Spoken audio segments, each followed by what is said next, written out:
to be able to plan and celebrate and do everything this entire year. It's really been an amazing and fun experience, and I can't believe it's almost over. It's crazy. But anyway, we were really close in high school, and it was really hard when you went away to college. And, you know, I didn't hear from you as often. The house was definitely quieter without you. You're kind of the life of the party, as you guys probably know. But I do remember one day, about a couple of months, I guess, into the school year, you called me, and you had some news. You had met a boy. His name was Chris, and I could tell by the tone of your voice that... Okay, I could tell by the tone of your voice that, you know, this guy was special. And, you know, my sister dated in high school, but she never had, like, a serious boyfriend, and I used to kind of joke with her, you know, the first guy that you get boyfriend, I bet you're going to marry him. I think you used to hate when I said that, but I think I should have put money on it. Maybe I'd be making something tonight. But, you know, of course, the next chance I got, I came to see you for the weekend. I think you took me out that night, so, Chris, if I met you that night, I don't remember, I'm sorry. But the next day, what? Good, because I don't remember. But the next day, I do remember meeting you, and my first impression was that you seemed kind of shy and quiet, which I don't really remember because it's definitely not the case, as you guys know. But the other thing I remember, and I'm sure for those of you who went to college with Chris, he sort of had like this curly afro thing going on. We should bring it back. Woo! It reminded me a lot of AC Slater, and of course I was in high school. Saved by the Bell.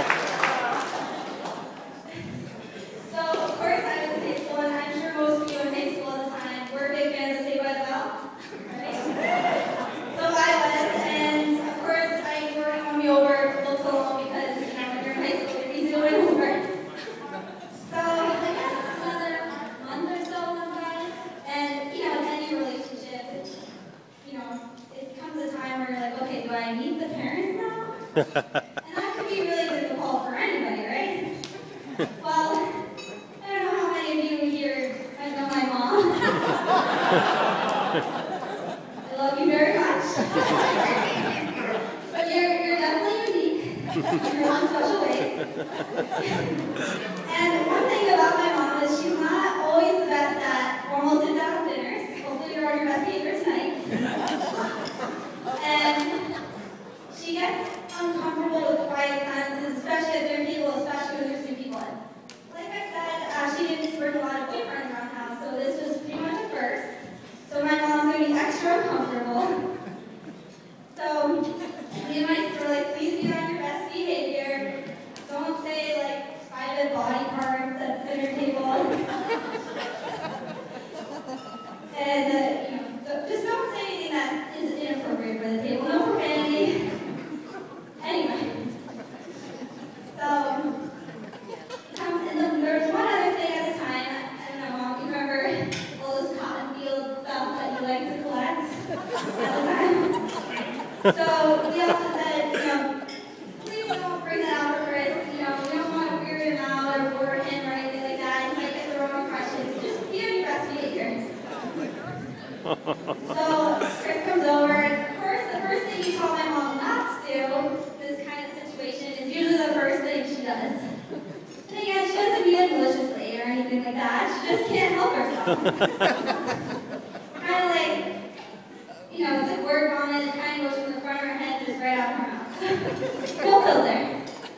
So, of course, Chris is down at their table, and I guess my mom was running out of things to say, so she starts getting out all of her collector's items. She's bringing them all in front of him, telling him where she got it, when she got it, why, how much it costs, what it means.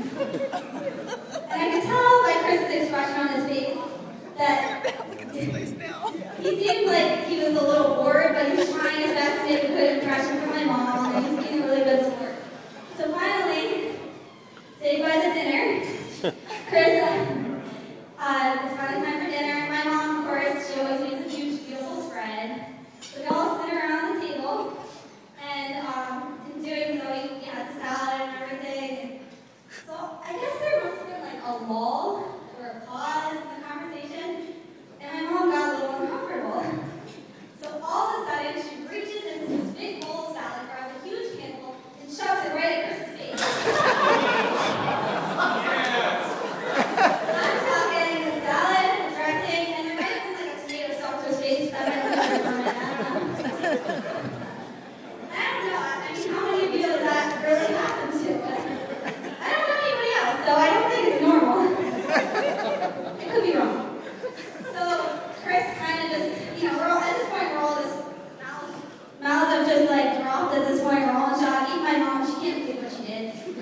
So my sister just kind of looks over at Chris and shrugs and says, throw it back. So Chris, I'm sure he didn't feel quite comfortable throwing the salad at my mom and doing disrespectful, so I think he threw like a carrot or something like that. You know, at least she's so bad at the food fight she won. And then I guess my mom still, you know, in shock at what she did. She somehow threw mashed potatoes inside my bra. Mom, you owe me a bra, by the way.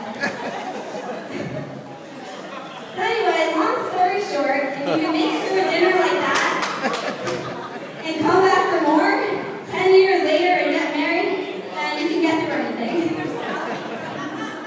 So again, congrats. I love you both. I couldn't have asked for a better brother and sister. And I just have my favorite quote. You might have heard it. It's actually from the movie Hitch. But it's on my phone. Sorry. I'm not a very good reader. Never lie, steal, cheat, or drink. Everyone has their glass up, right? Toast. I can't drink, so you guys drink for me.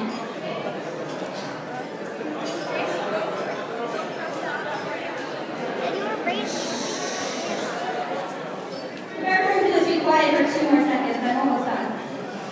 Never lie, steal, cheat, or drink. But if you must lie, fly in the arms of the one you love. If you must steal, steal away from bad company. If you must cheat, cheat death. And if you must drink, drink the moments that take your breath away. I love you both, and I wish you the next 10 plus years of happiness, joy, and hopefully a baby to hang out on mine.